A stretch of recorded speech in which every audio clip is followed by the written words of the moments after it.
Okay, welcome to the pre-recorded lecture for the third day of classes. We're going to talk today about the basics of the SI system and concentration measurements.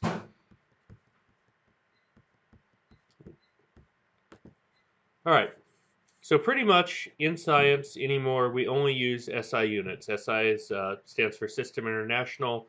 You might know it also as the metric system. Um, there are a few important exceptions.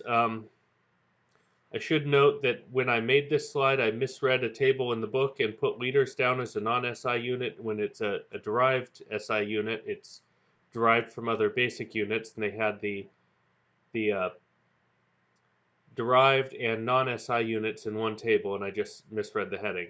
Um, so we pretty much use metric units only. There are a few important exceptions, such as angstroms, which is a very small measurement of distance that's used for atomic scale measurements. Atomic radii are measured in angstroms, and that is all in in a table in the book. So if you look at section 2.1, you can see an angstrom is 1 times 10 to the minus 10th meters. We'll talk in a moment about scientific notation.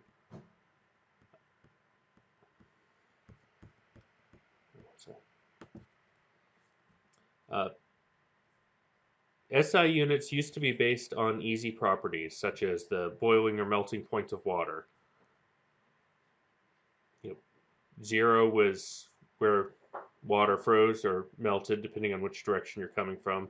100 is where it boils. They've slightly redefined it as the energy needed to raise 1 gram of water by 1 degree Celsius, or redefined it based on that.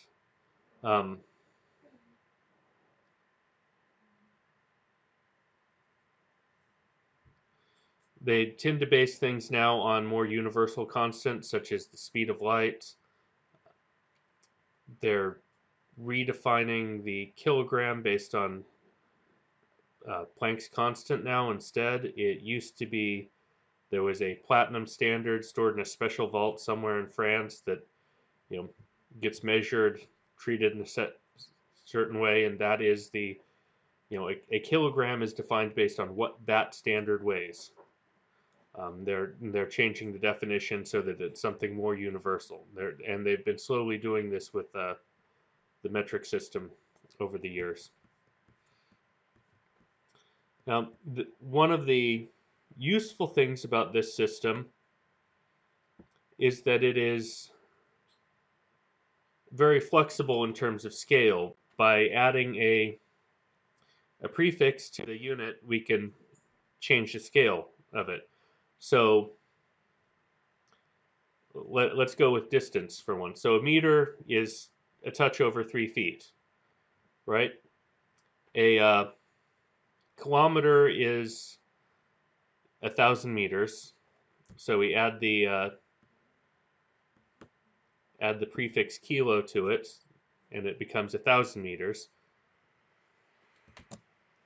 If we want to measure something smaller, let's say something we might think of in terms of inches, we usually use centimeters instead. A centimeter is 100th of a meter. It's roughly the width of a fingernail. If you don't have not a thumbnail, that's a little bit wider, but about a fingernail. A millimeter is 1,000th of a meter. It's for measuring much smaller things. The way it also works is because a millimeter is 1,000th of a meter, there's 10 millimeters in a centimeter. It all scales very nicely in multiples of 10.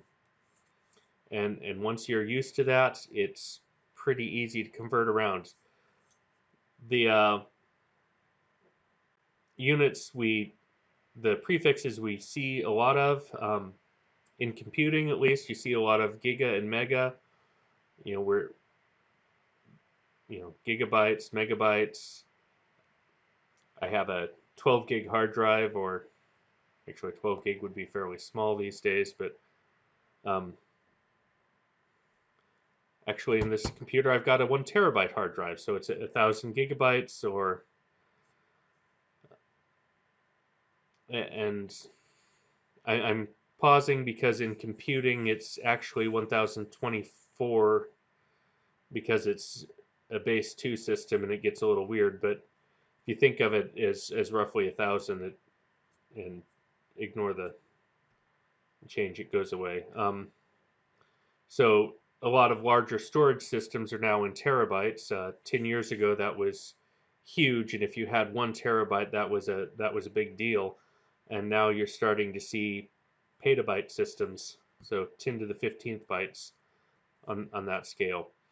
On the other end of things, there's a lot of research on nanoscale materials, carbon nanotubes, nanofibers, things like that. So that's um, been a research area for quite a while. So things that are on the scale of 10 to the minus ninth meters.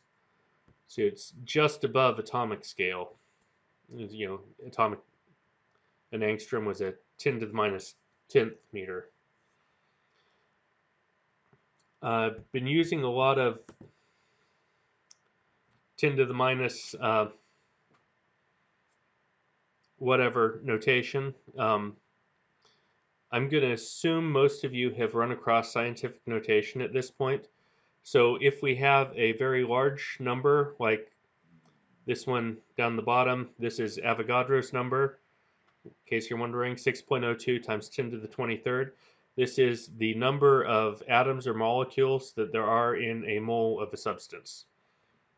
So if you go back to the table in the book, let's pull that up here. The SI unit for amount of substance is a mole. So it is technically the amount of a substance that contains as many particles as there are atoms and exactly 12 grams of carbon. So, and that happens to be 6.02 times 10 to the 23rd, or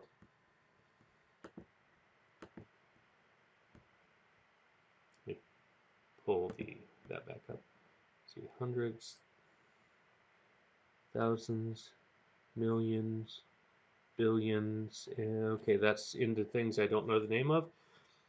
So that's 602 and 21 zeros after it. So to convert something into scientific notation, you put one number in front of the zero and count how far you have to move the decimal place to get it over there. So in this case, we've moved the decimal place 23 times to get 6.02 out of 602 and 21 zeros. If we're going back out, so if we're going, the number in the exponent here tells us how many places we need to move the decimal.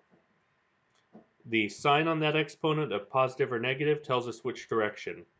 So if we're going into scientific notation and that's a positive, and we're moving the decimal place to the left, that's a positive number. If we're going into scientific notation and we're moving that decimal place to the right, it's a negative number. If we're coming out of scientific notation, it's just the opposite. So in this case, coming from 6.02 times 10 to the 23rd into 602 and 21 zeros, we are moving that decimal place to the right.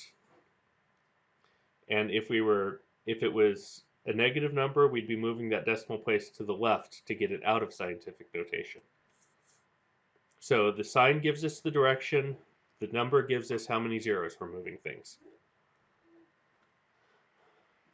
So let's talk for a moment about significant figures. A significant figure tells you about the uncertainty in a measurement. It's the last digit in something that's listed gives us the measurement to the degree we sort of know it. So if you look at a ruler or a measuring cup, if your measurement falls partway in between a pair of lines, you can kind of guesstimate that maybe that's halfway, maybe it's a third of the way. So if I had a measurement that was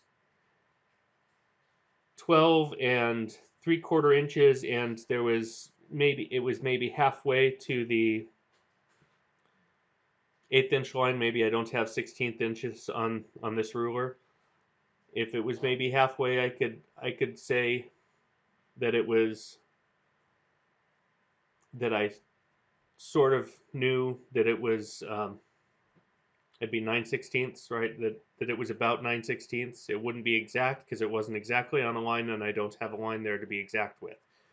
Um, so if I had a 1 cup measuring cup and it was roughly between the 1/2 and 1/4 inch, or sorry, 1/2 and half cup and a 1/4 cup, I would guesstimate it as 3/8 of a cup. So it's that last bit that's just beyond what you can measure accurately, but you can come up with a guesstimate based on how far it is in between things you can see. That's your last significant figure. Um, so if we're looking at a math problem, um, or looking at a number, basically any number that's not 0 is going to be a significant figure, and any number that is zeros are significant if they happen after if if they're trailing the number after a decimal. So like let's look at this the 6.02 down here. Um, that would be 3 significant figures. If it was 6.020, that would be 4 because I would be claiming that I could measure or at least estimate out to that last decimal place.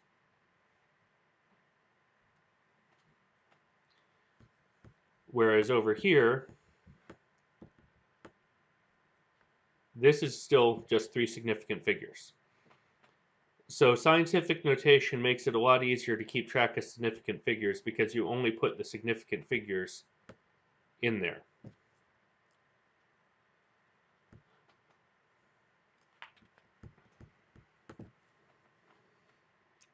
So in calculations, generally, you do your calculation, then you look at which numbers that went into it, and you look at the numbers that went into your calculation, and you see what the smallest number of significant figures you have is. Excuse me. You look at the smallest number of significant figures, and then you report your answer with that number of significant figures. So if I was multiplying 6.02 times 6.128, I'd have 3 significant figures and 4 significant figures. So I would report my answer with 3 significant figures because that's the smallest one I have. It gets a little bit different if you're only doing addition and subtraction. You line things up by a shared decimal place and use the last shared decimal place instead. You don't actually see a lot of strictly just addition problems. They do happen sometimes, but you don't see as many of them, so that's less often. Excuse me for a second. I need to let the dog out. Go on. Go on. Okay.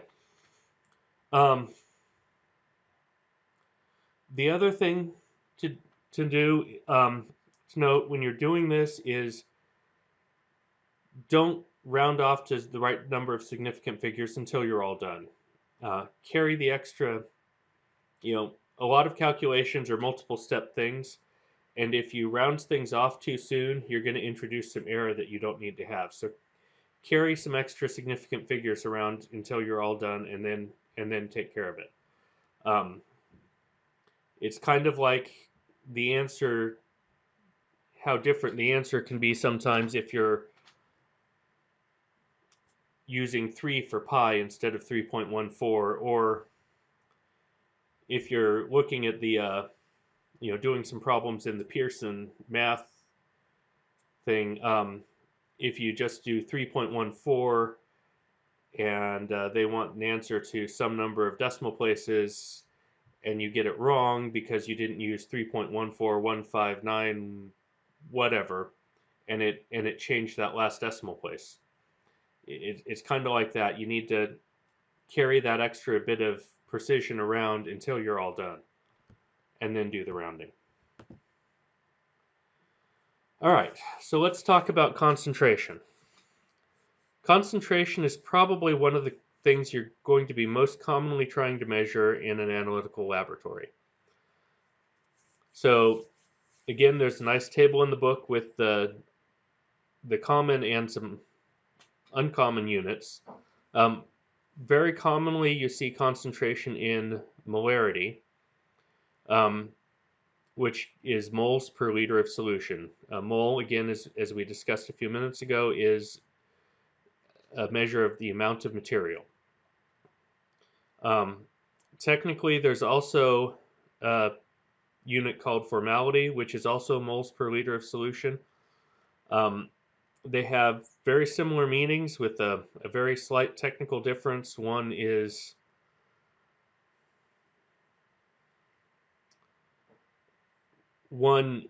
would be the individual ions in a solution, for example, instead of the components. So if you were looking at a saltwater solution, one refers to sodium ions per liter of solution, and the other refers to sodium chloride per liter of solution. Um, the two get mixed up quite a bit. It's a slight technical difference, and molar- molarity is usually what is said, no matter which one is meant. And that's usually the only one that's used. I'd honestly forgotten formality existed until I was teaching this course. I just haven't really seen it. Uh,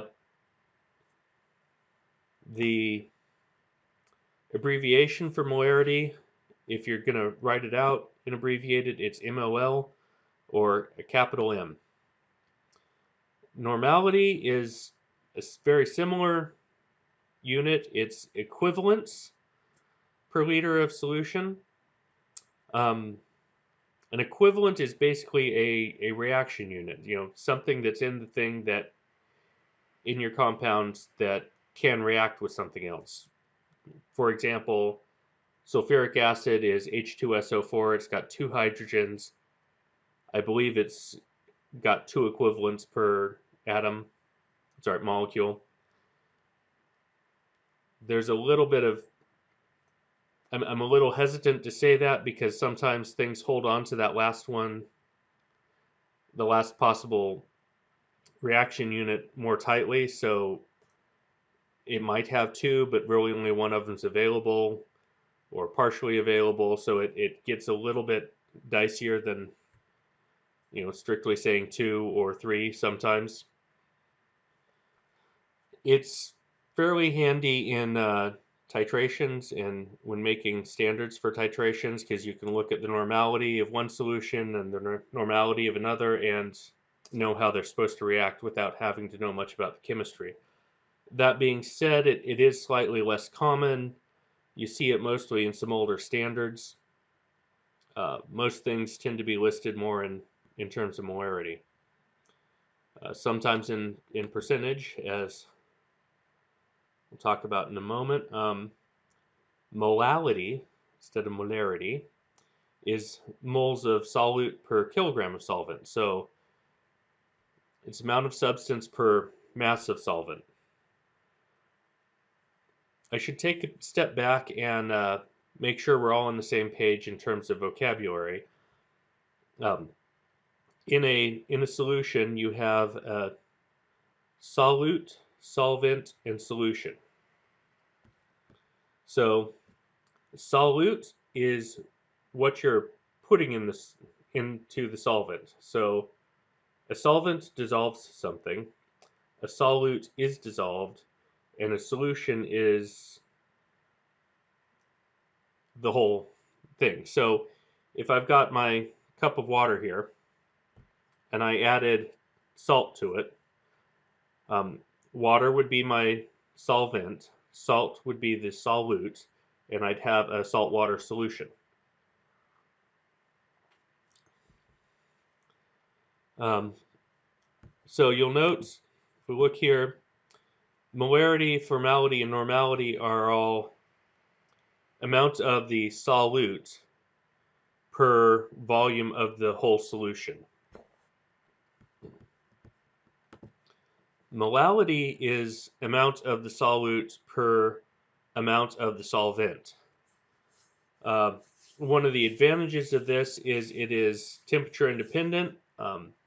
Since density can change with temperature, volume can change with temperature. So since this is based off mass instead, it's independent of temperature. I don't have to adjust any calculations to make sure that I'm at 20 degrees. Okay, then we have different types of percentages. There's weight percent, volume percent, and weight to volume percent. Um, so alcohol is typically, alcoholic beverages are typically given in volume percent. So the PBR, um, I think, is somewhere around 4.5% by volume.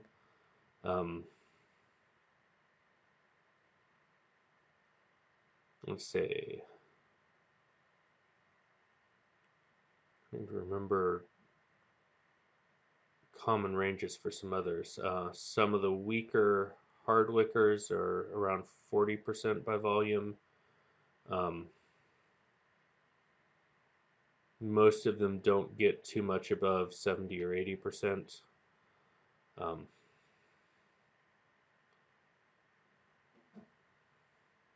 So if you look at the notation here, we've got percent %W/W, that's weight to weight. So the top number is going to be our solute, the bottom is the solution. So in the example, the beer would be 4.5% volume. So it's 4.5 liters of alcohol per 100 liters of uh, of beer.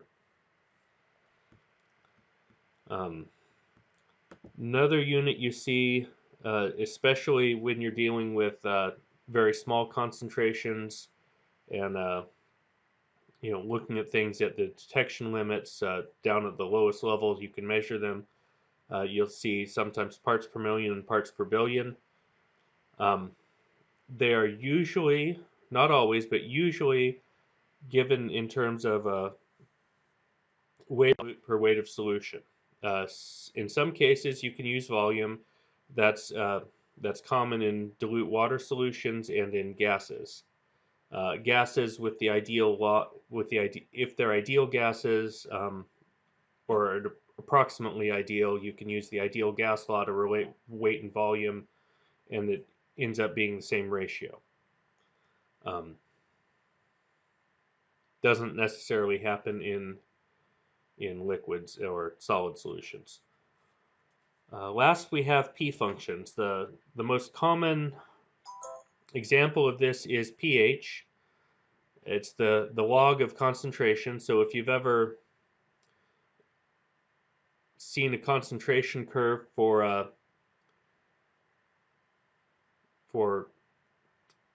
acid in water, it's a fairly level, then has a very steep section, and then fairly level again. And if you take the logarithm of that, it's a nice straight line. And so we use pH for situations like that instead. Or, sorry, a P function for situations like that instead. The only P functions I can remember seeing offhand are pH and pOH for hydronium ions and hydroxide ions. I'm sure there are other uses for them. Those are just the two most common and the only ones I can think of offhand. All right, homework number 3 is, which I will give you Thursday, is a collection of these calculations of converting one concentration to another. I have scanned in this handwritten thing giving you some examples of how to do these calculations.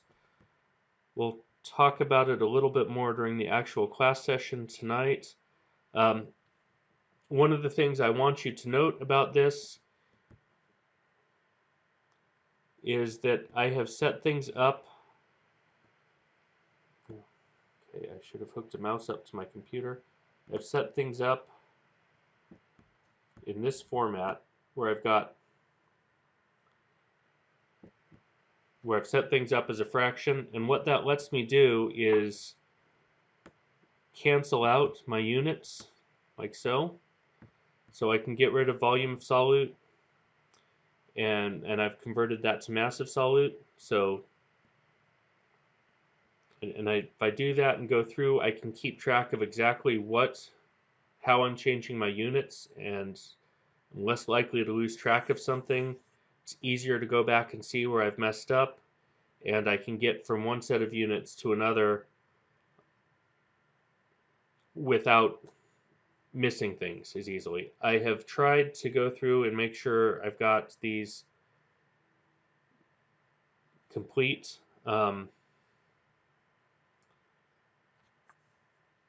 Please feel free to email me with any questions, message me with any questions.